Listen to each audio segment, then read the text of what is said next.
Hello everyone, welcome. Welcome everybody. We're just gathering ourselves here as we let people into the webinar this afternoon. I hope you haven't had too heavy a day. I hope we're not getting the tail end of your day in terms of you being able to focus on us. So we'll either put you to sleep or enliven you in terms of what we have to say this afternoon. Maybe you can tell us at the end which one. Yeah, which one happened. We should have done a poll for that. Yeah. So we're told that a number of people are coming back to join us for a repeat time. So a lot of you will know the form by now, but if you don't, we've got a Q&A box for you today. If you have any questions, you can go back on that Q&A box and just ask your question. If you have comments for us, then just please feel free to use the chat. Now, at the end of the webinar, and we'll very much finish on time, at the end of the webinar, there'll be a pop-up survey. So we'll try and leave time for that. I'm told it takes less than a minute, but we'd be really grateful if you could just fill that out for us. Could you just go back a slide, Helen, please? Yeah, sure. So I think we'll just get started, if that's okay. And let's address this wacky title that we've put on our webinar. Let's talk about this itch. So can impact be likened to an itch? Is it something really compelling that you just have to deal with? I'm not sure about the analogy, but anyway, hopefully today's webinar will help us look at ways that help you not see impact as a nuisance, but more as a friend. But you know about itches, don't you? If you scratch, will it get worse? That's another question. Well, there's no doubt that impact can go wrong if you don't take a clear and methodical approach to it. Organizations that dabble in it or go the wrong way essentially may not do well. So if you're measuring the wrong thing, if you're valuing the wrong thing, if you haven't got a great hold on the outcomes that you're trying to measure, if you haven't got a way to really establish that they're taking place, those are all areas where you know, it can really go wrong for you. So hopefully again what we have to say today will help you with that. What happens if you leave it alone, if you try to ignore it? Will it go away? So if you really don't need to measure your impact in order to convince anyone about what you're achieving, possibly you can survive without it. But on the other hand, will it just get worse? Will the itch just get worse? And is it something that will just keep recurring and come back to you? So we're going to take you through some materials today. Hopefully they'll help you think about impact, making it doable for you. There's no doubt that if you're starting out on the road of measuring impact for the first time, you will need to invest some energy, some time, and possibly some resource in doing it. And it's always helpful to have organizational buy-in when you're doing impact. Let's just quickly look at the content for today. So we're going to introduce ourselves. That's the impact team. We're going to touch on this business of when's a good time to measure impact. And those of you who have joined us before, you will know that we've kind of looked at the sort of methodology that's behind impact, but only in a kind of sort of cursory way up to now. One of the different things about today's webinar is that we're going to actually look at a couple of detailed areas of the work and just give you some insights around that. And then following that, there'll be an opportunity to look at some questions and to look ahead into the future. Here's our team. There's 7 of us. You'll have seen this before. So the impact team at the top, that's the people talking to you today. Down on the left-hand side, you've got our finance colleagues, and our fundraising colleagues are on the right-hand side here. So In previous webinars, we've looked at the interaction between some of our areas of expertise. As I say, today is going to be very much looking at impact methodology. So moving on, here's our hashtag. Please feel free to use it. That's MKSFM and Let's Talk.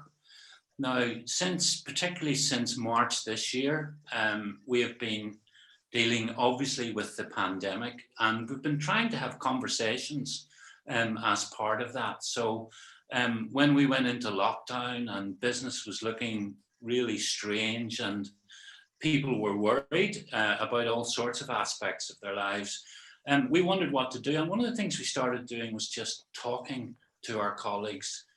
Maybe it was a phone call. How are you doing? How are things going? So this is a continuation of that theme, trying to get us just to talk and share expertise. So feel free, please, to use our hashtag today or in the future. So let's talk just very briefly about when's a good time to measure impact. When is a good time? You'll know that previous webinars, if you're joining us on a repeat basis, have looked at the relationship between inputs, outputs and outcomes. And in previous seminars, we've just looked at the relationship between these. And we do say it's really important to know how much your activity costs, really getting a handle on the management information that makes your finance information right up to date. There's a relationship too between outputs and outcomes that we talk about regularly, what leads to the best range of outcomes and so on. But those relationships are very influenced by circumstances. And since COVID and lockdown, and now during the time that we thought we might be coming out of lockdown, and well, you know the news as well as I do, we're not quite sure where we're going at the minute in terms of regional differences. But what were the charities saying to us at that time? Very much a lot of what we were discussing was along sort of two lines. How will we survive this global emergency? That was one big concern. And the other concern was, what will we do to actually help our beneficiaries that we're trying, would normally be trying to help through our normal services? In either scenario, what we're saying is you really need to know both your finance information, your management information, and what impact you're actually having. So if you're already doing impact analysis and you're continuing to do that, that's a good thing. If you haven't started yet, the answer to our question is there's not really a good time in particular. Now is actually a good time. And although it sounds a bit twee to say it like that, one of the things that we've learned about, coming through this emergency is that organizations have had, to undertake very specialist work. And it's been those organizations that have been able to articulate quickly what it is they're doing and what will result from that have managed to potentially have an edge. So now is the time to measure your impact, even if that's a basic approach. So I'm going to introduce my two colleagues now who are helping me deliver today. Helen Campbell works in our team. Helen's an experienced practitioner, has been around the field for a while now, working in kind of membership areas and in PR and communication side of stuff, but also while working with MKS, Helen has done a great deal of in-depth practitioner work. And so she's joined us today, along with Penny, who's joined our team a couple of years. I'm sure now, Penny, that you've been with us. Penny has come a different route. Penny's also a practitioner, but Penny has quite a bit of experience of working in charities internationally. So I'm going to, rather than get into heavy bios for our colleagues, I'm going to ask them to introduce themselves really by talking about some of the things they've gathered from their experience of working in the field of impact. And Penny, if it's okay, I'll ask you to go first. What things have you learned from your experience of thinking around impact measurement, you know, and, you know, what are the key issues or perhaps key challenges that you, you know, have occurred to you? Sure. Hi, everyone. So I guess when I think about sort of my journey into impact and the world of impact, if I start back, as Carl mentioned, I've sort of worked for some time in the not-for-profit space internationally and back home in South Africa, where I'm from, and prior to that in Malaysia. And I did a lot of fundraising, working in individual giving and events fundraising. And what I found is a real challenge at the time, back then, was to get good quality impact data and impact information that I could feed back. And obviously, I sort of felt responsible and often was sort of held to account, being the conduit between the sort of donor and the charitable project. And so that was quite challenging and also frustrating, because I could see I had this relationship with the charities and I knew they were doing great work and they were really sort of creating real transformational change in communities, but we couldn't demonstrate that or articulate that. So that sort of sparked my interest in the world of impact measurement, and thinking, you know, how can you measure your impact so that you can actually demonstrate this and articulate this. So then when you open the door into this world, it gets really quite exciting, because it no longer just becomes about, you know, what we call as outputs, or just about numbers. So if I think about one of the charities I was working with in South Africa, and they were, you know, providing meals to children at schools.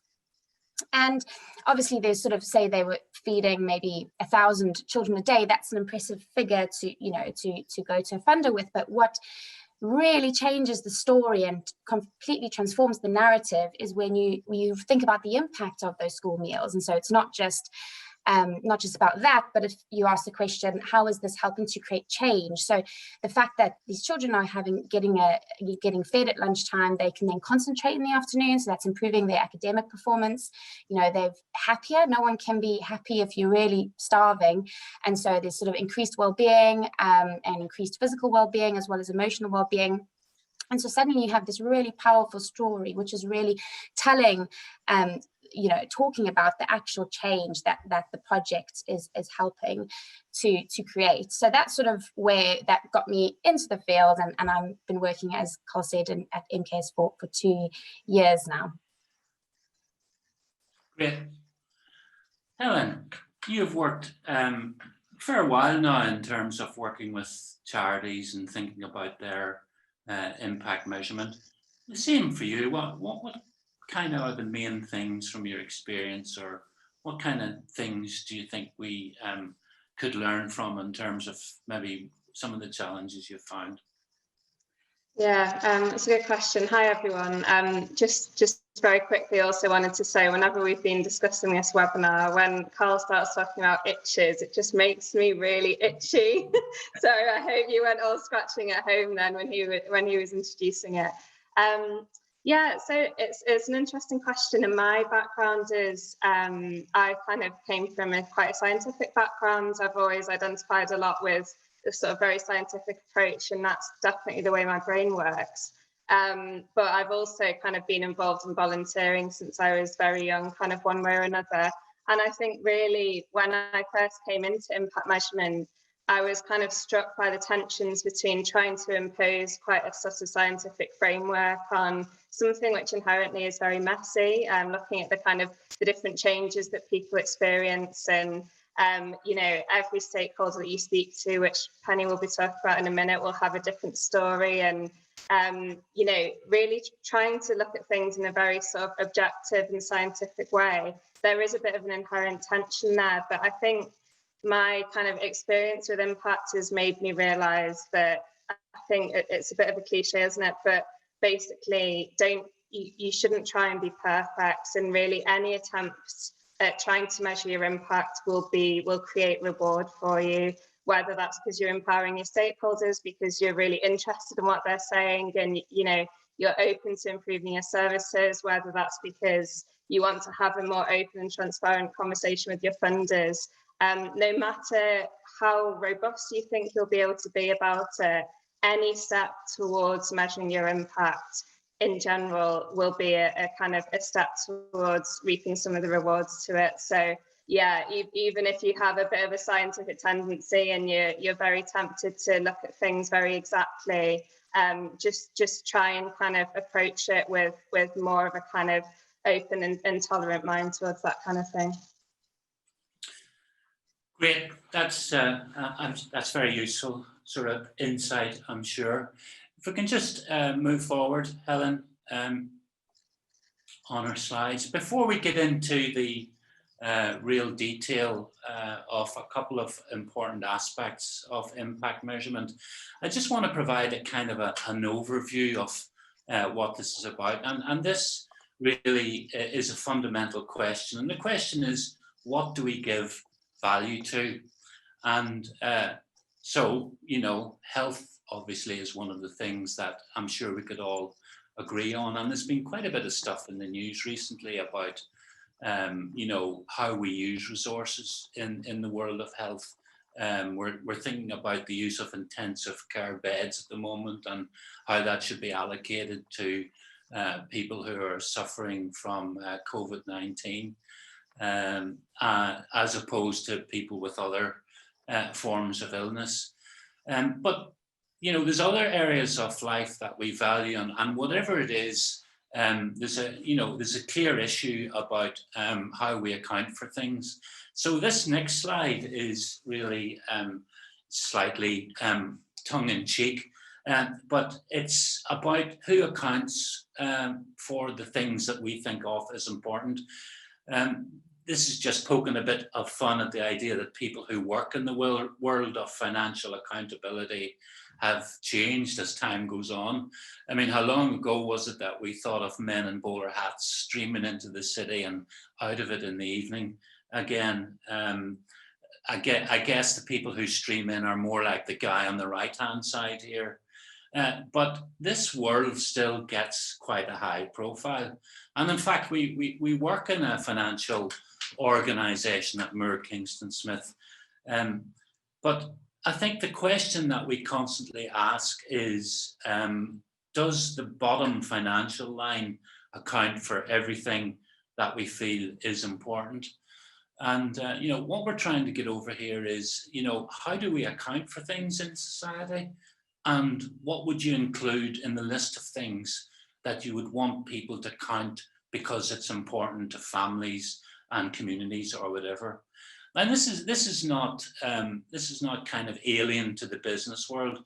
It was Anita Roddick, for example, who, when establishing the Body Shop, set up a line of reporting to her board on the social and environmental dimensions of the business. So they looked at things like the supply chain. They looked at things like testing their products in ways that didn't do animals any harm. They looked at things like being, you know, fair to suppliers, farmers, and so on. And actually, Roddick not only reported on the financial bottom line, but what came to be known as the triple bottom line. So financial, social, and environmental aspects of the business. So if you just move on, Helen, if you're thinking about a way to actually know more about an organization that looks at this type of thing, this is a typical organization. I know you probably spend a lot of your time pouring through the Kingston Smith website, but if you get, you know, too much of that and you want to do something else, it would look, it would certainly help you to look at the wider agenda that some organizations are looking at. And in this case, the wider agenda is moving towards those things that go beyond what financial accounting can cover. So things like community well-being, there's lots of metrics we use in the impact world around measuring well-being, around measuring individual mental and physical health. And so to account for these things, we need to explore what these metrics look like. We need to take advantage of the other side of the coin, which is to explore and understand how disadvantage takes place.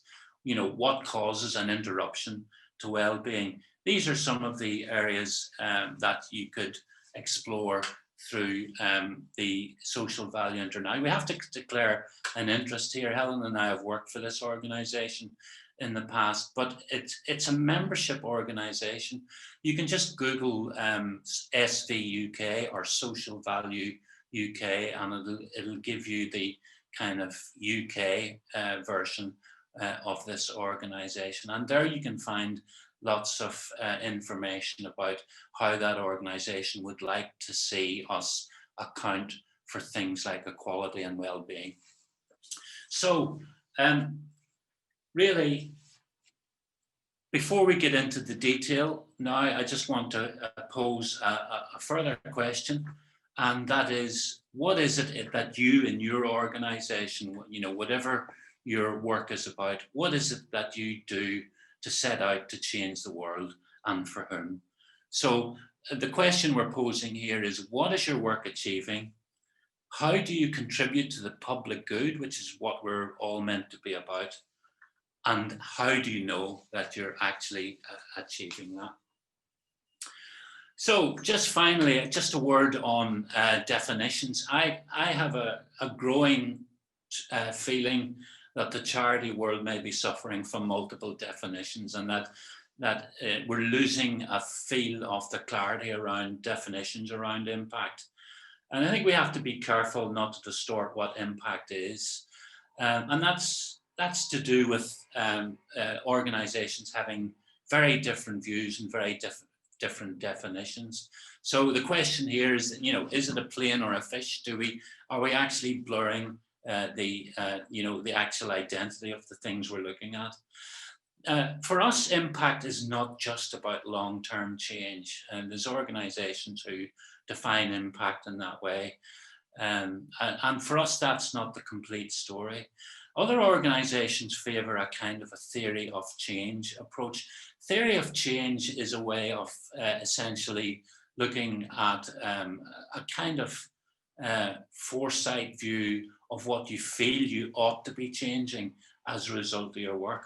And theory of change can be really effective to get an organization to consider what it's doing and what it's aiming to change.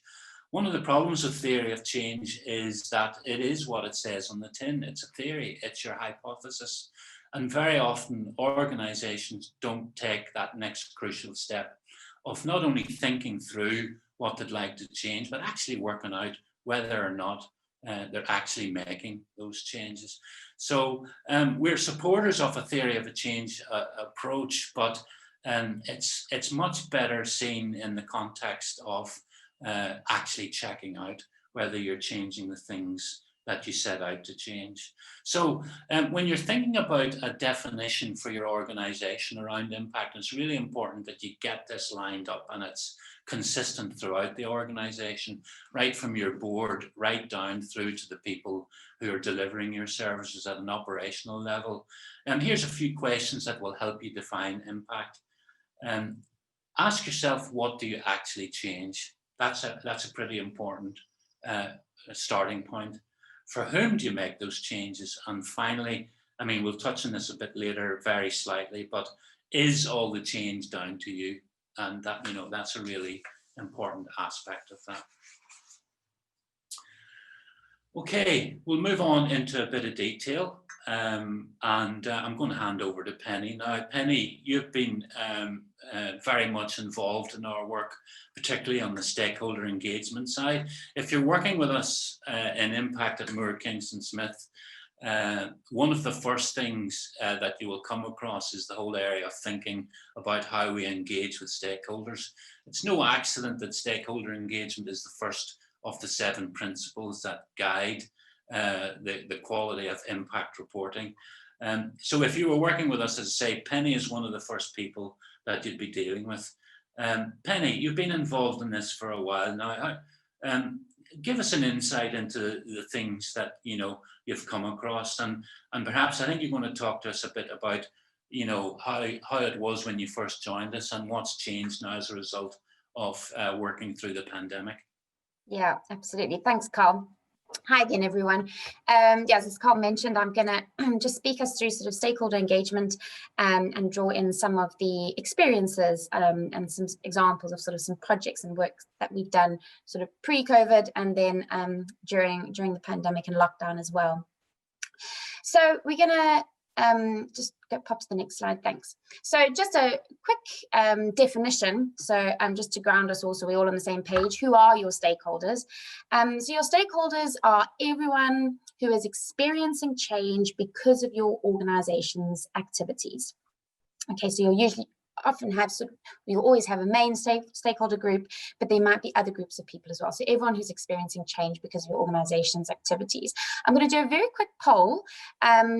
Helen's just going to pop that up just to give us a bit of a flavor. And the question is, during lockdown, have you been able to engage with your stakeholders about impact?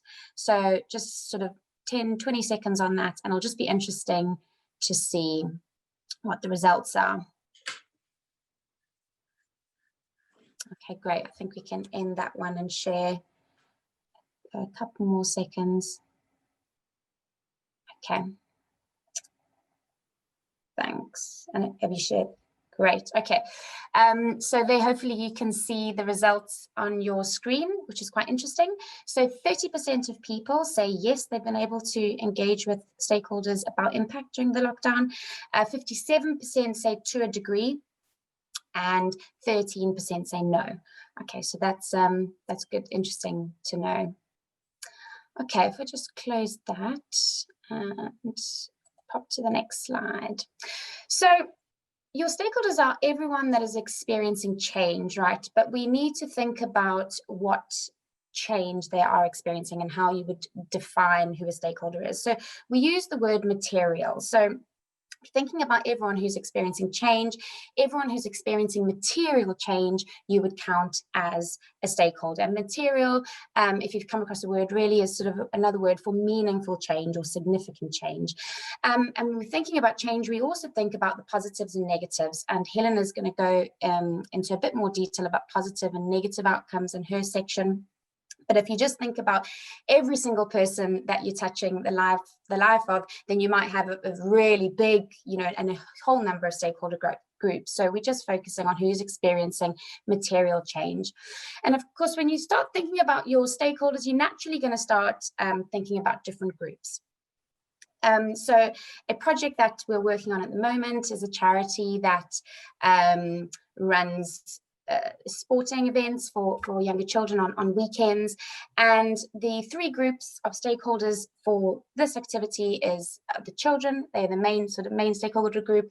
Obviously the parents are experiencing change, so that's a second stakeholder group, and the third stakeholder group are the volunteers. So when we were scoping out the project, those were sort of naturally the three stakeholder groups that came to mind, and we're then engaging with all of those three groups. But what can happen sometimes is while you're running a project is naturally these organically sort of subgroups arise. So in this particular project, we haven't finished stakeholder engagement, but it's the data are sort of showing that it might be a possibility that within the children's stakeholder group, there are potentially subgroups emerging. So the younger children experiencing slightly different outcomes to the older children.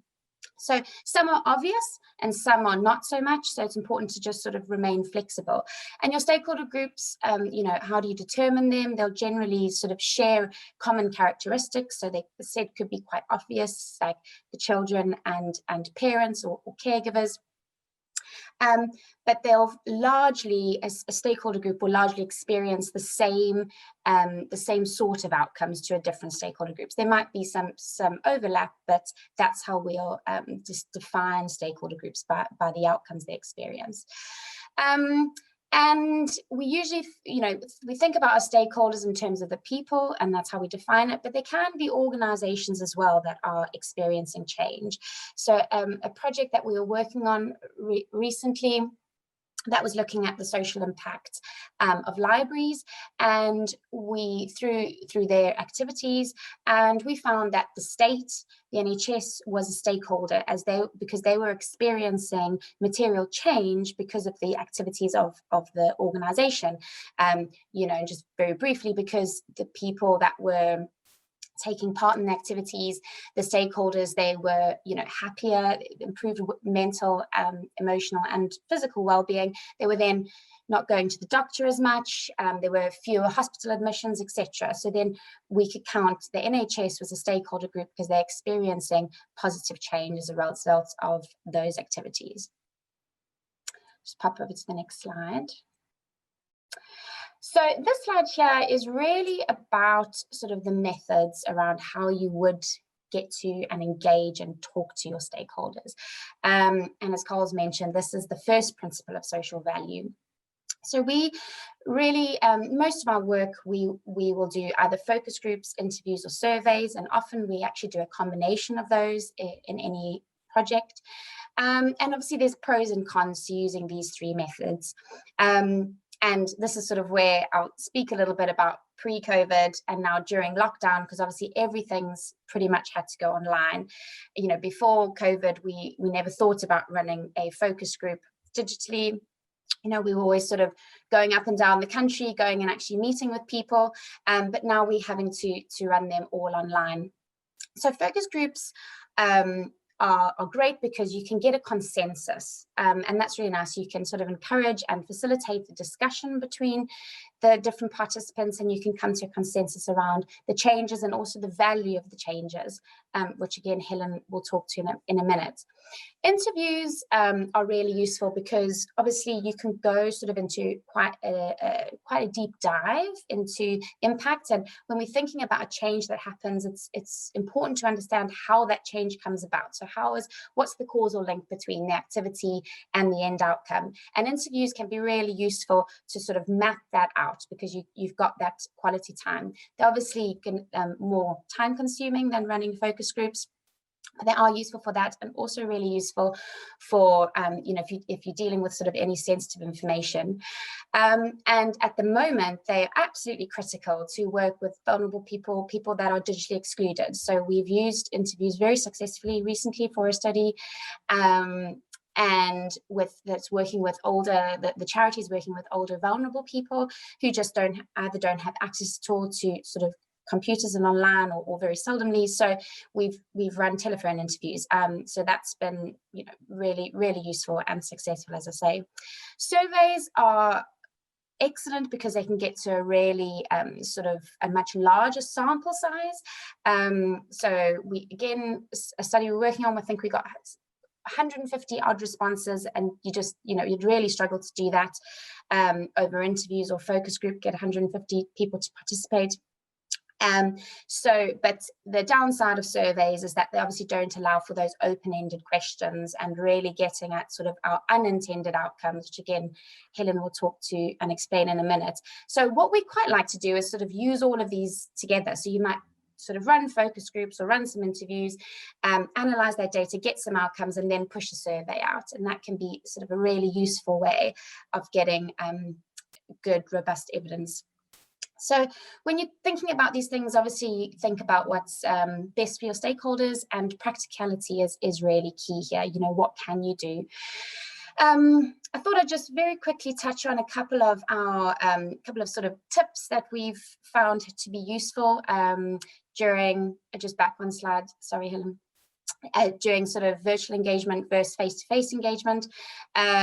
So as I said, we'd sort of never thought about running focus groups online, and now we've had to. And actually, I've been very pleasantly surprised at how well virtual focus groups have gone, but they are quite different to the face-to-face. So a couple of things that might be useful if you are thinking of running virtual focus groups. The size of the group needs to be a lot smaller than what you would have sort of in a real life face-to-face setting. So ordinarily we run focus groups with 10 to 15 people, but online per facilitator, you can only really work with 5 or 6 people. It's really useful to have a couple of facilitators online, because I think it's really, because you're missing out on all of that non-verbal communication. About 70% of what we communicate is non-verbal. So of course you're missing out on that. So it just means you need to make provision for that and be really sort of meticulous on your note taking, etc. But yeah, those are just sort of a couple of things we've come across recently. If it pops to the next slide. And so engaging with stakeholders in the sort of projects that we've done, and when we chat to clients, there are often barriers in getting to your stakeholders. You know, it's not a perfect world. We can't sort of necessarily always get a perfectly representative sample of all of our different stakeholders and all of the different groups. And these are the sorts of barriers that you may be experiencing. So perhaps your stakeholders are too young, they can't communicate, perhaps they are unwell, they are inaccessible. There might just be too many of them. A project we're working on at the moment, that there's hundreds of thousands, if not millions, of stakeholders, because it's their stakeholders are audience, TV audience, and radio listeners. So there might just be too many of them, so it's just a bit overwhelming. There might be international, so there might be a language barrier. So these are sort of the reasons why you might think, gosh, it's just a bit too much in the hard basket.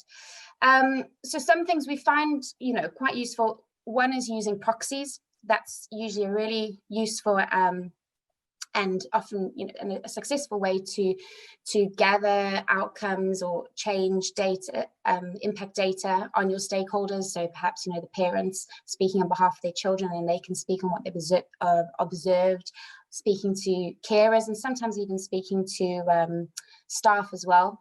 If you really can't get to your stakeholders, we always sort of encourage conversations and actually talking to them. But if you really can't, then social media, you can get to see your stakeholders sometimes through social media and running polls, etc. And just the real message that I want to get across here is, don't get too bogged down. You know, Helen spoke to it at the beginning. Don't get too bogged down if you can't sort of design a perfect study with the perfect representative sample of all your stakeholders. Get to whoever you can get to, however you can. The third-party research point there, it's certainly not a substitute for stakeholder engagement, but we use it quite often, and where it can be really useful is if you can't get to the number of stakeholders that you'd like to. If you can't speak to as many as you would like to, and you just need to sort of get some more evidence to really increase your confidence in your data. So that's just something to bear in mind as well, that can be useful. Just pop to the next slide. Thanks. So just to the last couple of things, just to finish off before Helen takes us through outcomes and indicators. So number one is transparency. So when you are looking to engage with your stakeholders, transparency is one of the principles of social value, and really, you know, telling them why you want to engage with them and why their voice is really important, because it is really important. Ethics. This is something that I found sort of can sometimes go by the wayside.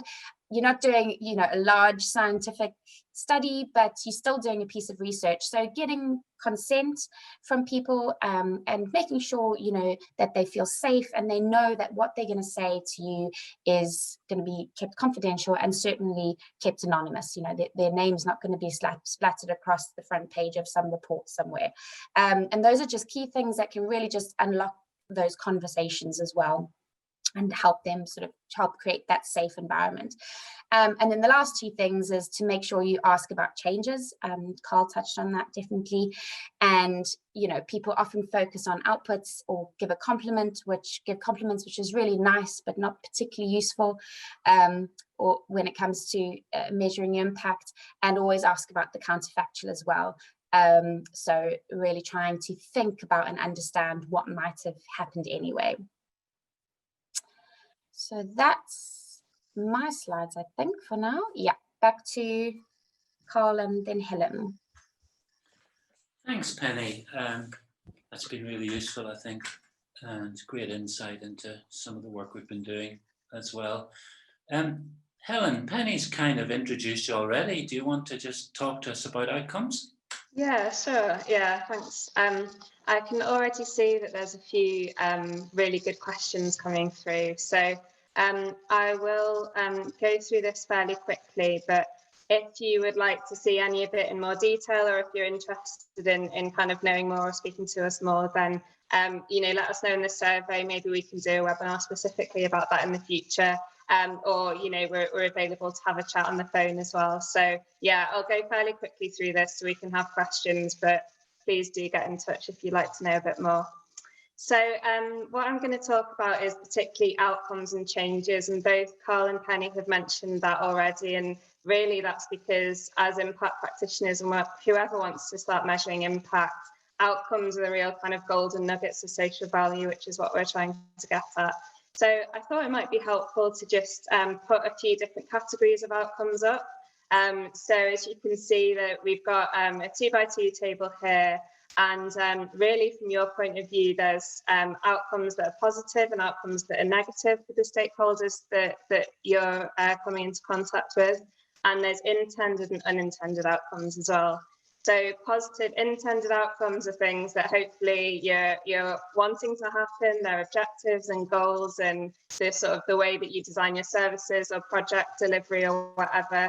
It's because you're hoping to achieve those intended positive outcomes. The unintended positive outcomes are a field of really kind of good, rich social value potentially, because it's changes that are going on that you didn't necessarily want to happen, but can really help you to sort of think about improving your services or making sure that more things happen, or even we've sort of found in the past that for some organisations it opens up kind of new routes to kind of funding and things like that, because they've realised that in addition to what they wanted to do, there's all sorts of other things that are going on here, like, you know, reduce social isolation or whatever. So remaining open to kind of unintended positive outcomes is really useful. And then negative unintended outcomes, again, this is really important from a kind of service improvement perspective. So things to be aware of, and hopefully try and kind of manage them out of existence in the future. That's why we want to collect information on those. And then, of course, negative intended outcomes, we would hope that as charities, we're not really, we wouldn't really cause any of those, which is why there's a big red cross there. So when we're thinking about outcomes, we've got this kind of, I just wanted to show you a bit about how we would represent outcomes. And as you can see, the context for this slide is we've got a kind of a theoretical organisation, it's a youth club, and all of these are outcomes that result for the young people who are kind of attending the youth club and engaging with activities there. So you can see that there's kind of causal links that are happening on the left over sort of developing onto the right. And then these three kind of areas here, these are what we would call the final outcomes. So they are what we would kind of go on to measure and value in the future, basically. And yeah, it's a really kind of useful way to express how your activities and the causal links, how they're leading up to these kind of ultimate and final outcomes.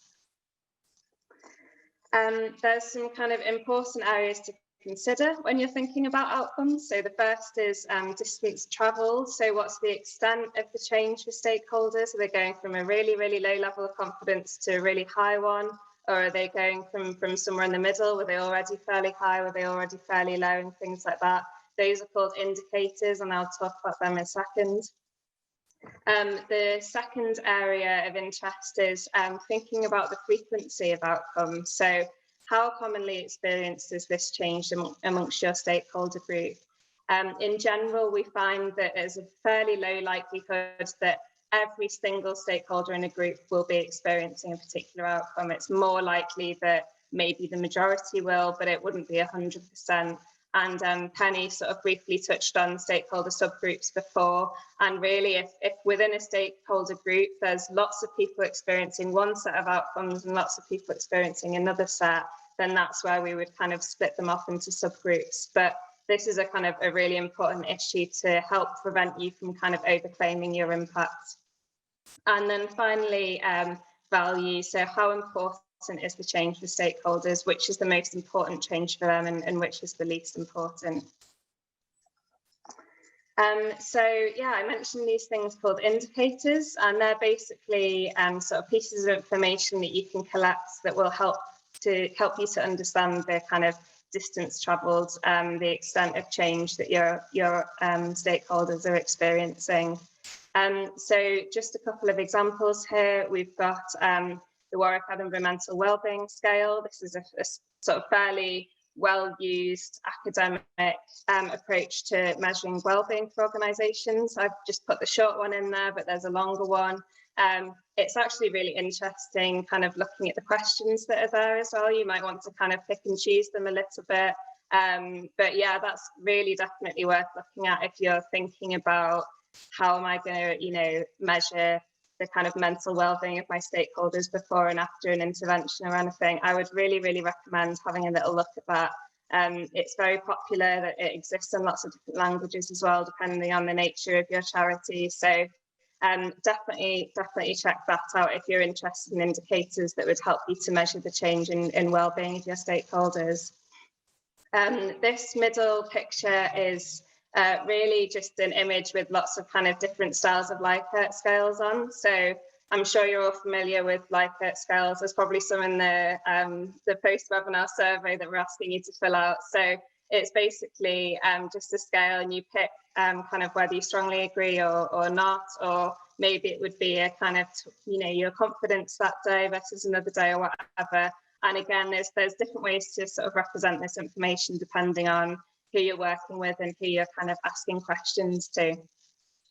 And then this last image, I really just wanted to make the point that a lot of indicators is about kind of getting a good balancing act between what we've called hard outcomes and what we would call soft outcomes. So hard outcomes are things like maybe changes in physical health, where it's slightly easier to get indicators because you might look at weight loss or gain, or you might look at number of times that the stakeholders having to go to the doctors in a year or whatever. So there's those sorts of outcomes which might be kind of leap off the page in terms of being a little bit easier, but really we don't want to ignore the soft outcomes. They are a little bit more difficult, and it might require a little bit more exploration with people, a little bit more experimentation about what works. And these, you know, these tools that I've shown here are some examples of how to measure some soft outcomes, but we don't want to ignore them because they're also really, really important. So yeah, try and kind of bear that in mind when you're thinking about the indicators that exist for you, and to what extent are you ignoring soft outcomes, or to what extent have you got that balancing act right? So yeah, I mentioned, I've already touched on very briefly that we think it's fairly unlikely that every single stakeholder would be experiencing an outcome, and it's important to kind of think about who is and who isn't. We often use surveys to collect this information. Obviously, if you're using indicators really well, then that will help you to understand who is and who isn't. But also another survey sort of distributed to stakeholders asking to what extent do you agree that you're experiencing this outcome, and so on. That can really help you to collect information on that. And then finally, valuation, just sort of wanted to chuck that in there. As I say, I'm not going to go in huge amounts of detail, but do let us know if you think it would be useful to go into more detail in this in a later webinar. But one of the third principle, in fact, of social value is to value what matters. So it's really, really important in our methodology that we would collect information on relative values of outcomes. And there's a few ways that you could go about this. So in the kind of non-financial column, you could ask stakeholders to score outcomes out of 10. We've done this before. And then you can kind of collect an average over a stakeholder group. It actually reveals some really interesting information as well. You might find out that actually for your stakeholders, it's one of your unintended outcomes that for them is the most important one. And again, that can really help you to kind of improve your services from there. Alternatively, it might be kind of number of stars, a bit like a film review kind of service, Rotten Tomatoes for your outcomes or something, I don't know. And then there's piles of sweets as well. We've seen used for, this is a really good way to sort of engage kids or something. Probably not COVID safe at the moment, but might be kind of worth experimenting with that, and might be kind of sticky dots or something like that. So basically just really engaging stakeholders with getting them to express the importance of these outcomes. And then on the right-hand side, we will be sending out links to a few of these resources in the follow-up email. But there's things that exist like the value game, which is a sort of exercise that you can do with stakeholders to help them to put a financial proxy on different outcomes by kind of giving them a list of different things, different sort of market-based objects that they value, and asking them to kind of slot in outcomes below a holiday, or, you know, above a sort of magazine subscription for a year or something like that. That's one method that exists out there. Wellbeing valuation is a much more of a kind of large statistical approach, which is for general kind of stakeholders, yeah, there'll be more coming out about that in the follow-up email, so have a little look about wellbeing valuation. And finally, if in doubt, you know, hopefully you'll kind of have the message by now, but direct stakeholder engagement, asking stakeholders, how else would you have got this outcome? You know, would it have been a speech language therapy course? What would you have had to pay for in order to obtain this outcome? Kind of triangulating between those three methods could be some approaches that you can take. So we're on to questions now, I think, after rattling through that. Yeah, we've about 7 questions there, and we'll try and get through them, although we do want to end on time. We've got a few minutes left. We'll try and deal with some of these. I'll take the first one just to get started. Gillian Sladen has asked, can I ask what you mean by, is all the change down to you being the organisation? Gillian, one of the things we've found very clearly, and you get this in the literature in impact analysis all the time, if you work with a stakeholder group and you claim that a certain change takes place, actually you find that all of that change isn't just down to what you have done in terms of your work with that stakeholder group. There are all sorts of influences out there, not least media influences, or even other services that contribute to the outcome that perhaps your organisation has started. So an effective impact analysis, particularly when it comes to thinking about the value of the change, will take account of those things that would have happened anyway, or those things that are contributed to by another organisation. And of course that leads to another question about how do you manage a sort of a calculation in that way, and very often what we call the counterfactual, the things that happen that aren't just completely down to you. That often you can get an insight into that by actually asking people, if you hadn't attended this service, or if you didn't come to this particular organisation, do you think the outcome would still have happened, and to what extent do you think that outcome would have been down to other influences? So it's known as the counterfactual. It's a whole subject on its own, but the effective way for you to actually claim outcomes that are attributable to you is to take account of the stuff that isn't. There's another one here from Lynn Richardson, interested to know whether moving focus groups online means it's easier to reach people who wouldn't have participated otherwise, or if people are harder to engage during the meeting than in person. Any thoughts on that, folks? Sure, I can just start us there, and then Helen, if you've got any other thoughts, please chip in. It's a good question.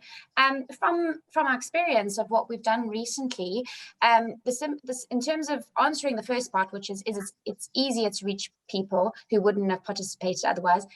In many regards, absolutely. It has definitely been a lot easier. There obviously are some people who, which I mentioned, you know, are digitally excluded, and so you can't. So you've got to be really aware of those people, and making sure you don't sort of, I guess, leave them out of your sample.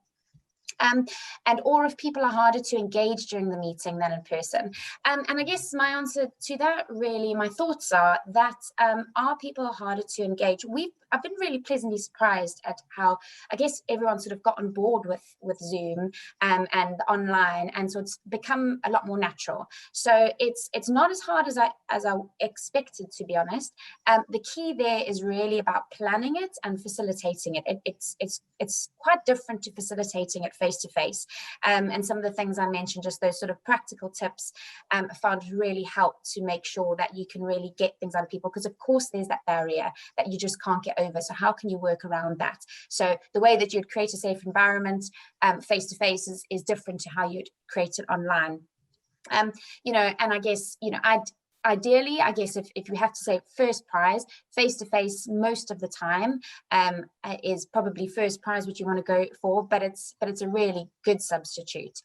So those are my sort of thoughts on Lynn's question. That's a good question, Lynn. Yeah, I think just quickly to say, one of the things that I've noticed is I think people interrupt each other less online. So there's much more of a kind of sitting back and letting someone speak till they get to the end and then jumping in after, than in person where, you know, people might feel more happy to be kind of dominating or whatever. And then the other side of that is you do tend to have to kind of pick on people a little bit more.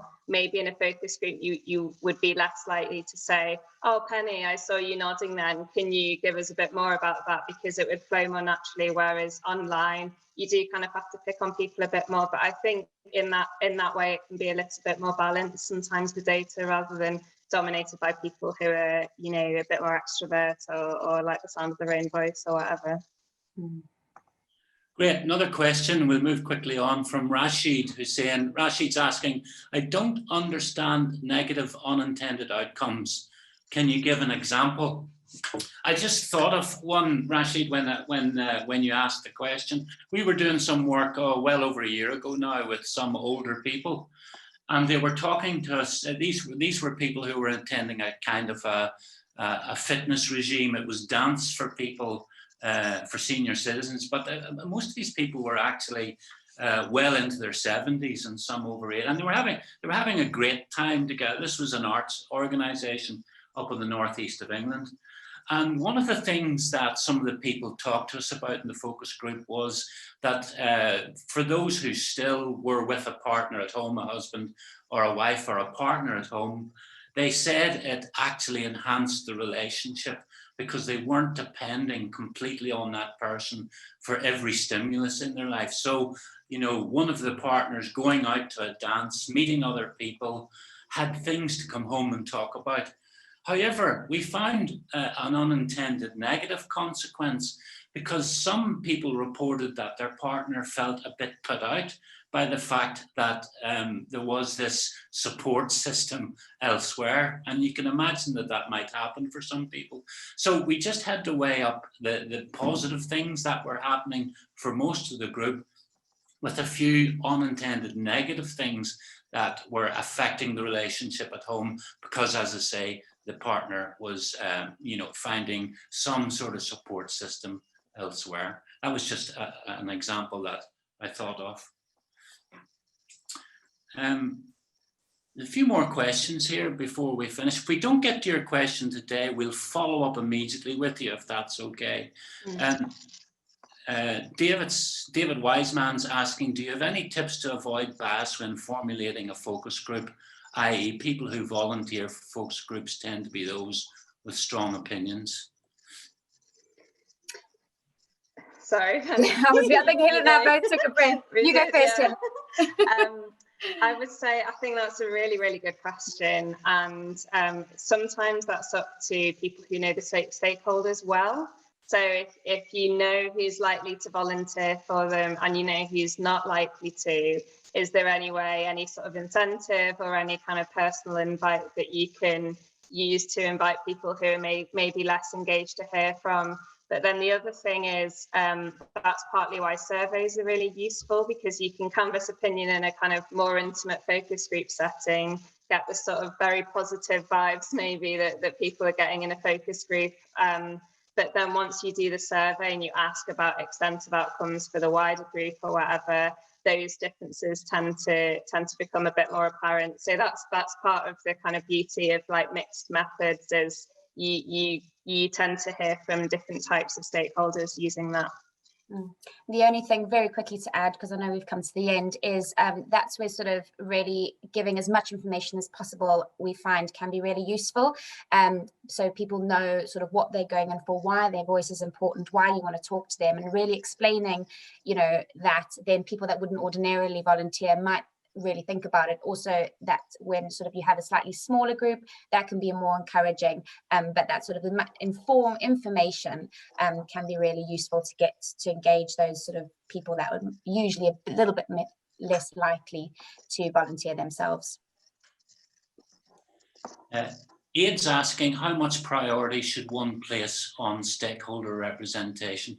We used to have a saying in the impact world for this, Aid, and that was that your analysis should be stakeholder-led, but not necessarily completely stakeholder-dominated.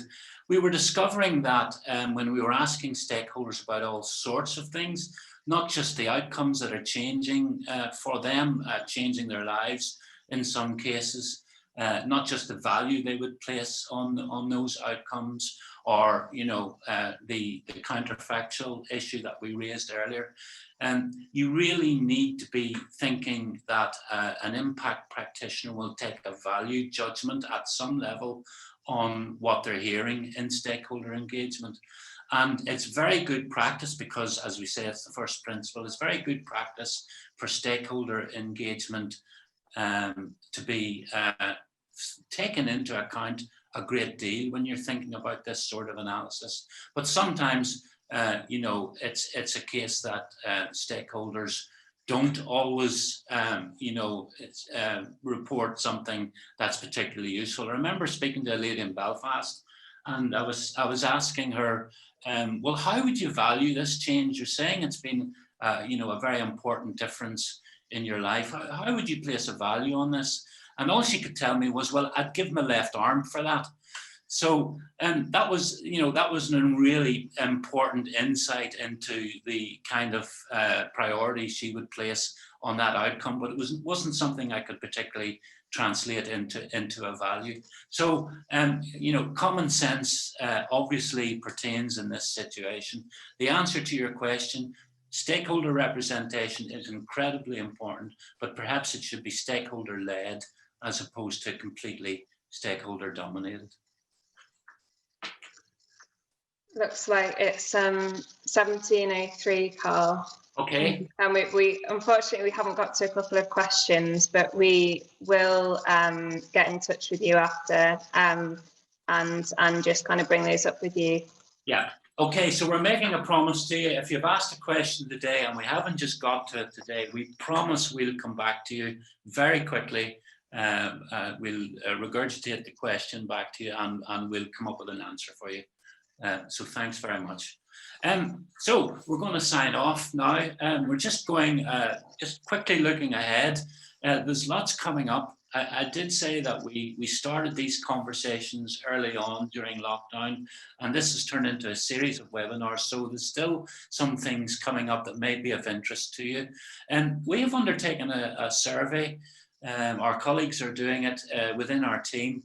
And on the 12th of November, we're going to be producing some of the results of that. It's called Learning from Lockdown. So what are the experiences that people are reporting that may be of interest to you? And then there's other webinars coming up. On the right-hand side here, you can see a number of useful articles and resources.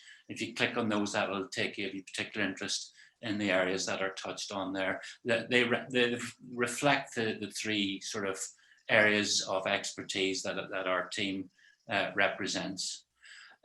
So it just remains for me to thank you very much for joining us today. We hope that's been useful. We've gone just a little deeper into things than we perhaps have in the past, but people were saying that they liked what we were talking about in the past, but could we give just a bit more detail?